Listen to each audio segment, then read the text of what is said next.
Former president and architect of the New Deal, Franklin Delano Roosevelt, stated, "The real safeguard of democracy is education." And in today's ever so divisive world, when our democracy seems very threatened, it's all the more imperative that focusing on education. Now, it's no wonder that our country is so polarized today. We as humans make choices every single day. Even to not make a choice is thus making a conscious decision. Yet my early math classes taught me very quickly that there are always two answers: credit or no credit, correct or incorrect, right or wrong. A mentality that has pervaded almost every policy decision that faces our country, even ones concerned with the very idea of choice, one of which being school choice. Now let us examine the current political concept of school choice through the Rotary's four-way test. First and foremost, is it the truth? Before we begin, it's imperative to clear up some confusion. School choice as a whole is not a very simple matter. In conventional terms, school choice is the ability of parents to educate their children where and how they wish, whether it's a faith-based education, homeschooling, or public education. However, the current discourse of school choice and the manner in which it's applied revolves around the concept of vouchers. These vouchers are coupons that fund public school students to attend other schools, most often private and religiously affiliated schools. Currently, school vouchers exist in no fewer than 14 United States, ranging from Arkansas, Florida, and even my own home state of Ohio. Now, school vouchers began making headlines in the 1990s with the Milwaukee Parental Choice Program, but they've grown ever since. Current estimates on the expenditures of these school voucher programs alone amounts to around $2.3 billion.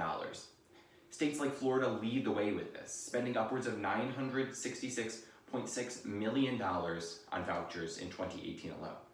And if past precedent is any indication for the future, these programs are likely going to continue to grow. Next, is it fair to all concerned? The short answer, no. The long answer is one of discrimination, segregation, and degradation that harkens back to the days of Jim Crow. Well, education has long been valued as the great equalizer, and the universal opportunity to pursue it is a hallmark of the American society. It was only with the landmark case of Brown versus Board of Education that we began to see a commitment to this value. Unfortunately, we see school vouchers can often go to schools not held to the same strict standards under the United States regulation, like those regarding Title IX and sex-based discrimination in schools. Unfortunately, the consequences of a lack of regulation are very real. One such school in Florida that receives students via voucher programs prohibits gay children, or children that come from a household with gay parents from attending their school. And another school in Florida received vouchers also found itself in hot water for its dress code that forbade 2 black students from wearing their natural dreadlocks to school. Unfortunately, the avenues to pursue legal action against these private schools can be far narrower than that of public schools, so they often continue with their discriminatory practices. Perhaps these are the Florida men we should really spend our time Googling. Next, will it build goodwill and better friendships? In a way, it certainly has, creating a strong united front against these programs from education and community members alike. Take one school board in Douglas County, Colorado. They repealed a vastly unpopular school voucher program before a standing room only audience. This was only after the program reached the nation's highest court, which caused legal battles, diverted headaches, and a community that was ultimately fed up. For lawmakers, the prospects are much the same. School vouchers have led to a heated debate about school funding, leading to legislative standoff occurring in state houses around the nation, even right here in Ohio. And as for charter schools, the prospects are much the same. Many charter schools maintain they are not needed to provide transportation to their students, which can lead to barriers being built around those who cannot afford to transport themselves. In other words, those already attending underperforming schools who are able to attend these voucher schools may only have this privilege if they possess adequate transportation. Now, these are the divisions that something built on breaking down barriers, education, and the very idea of choice can paradoxically create within our own society.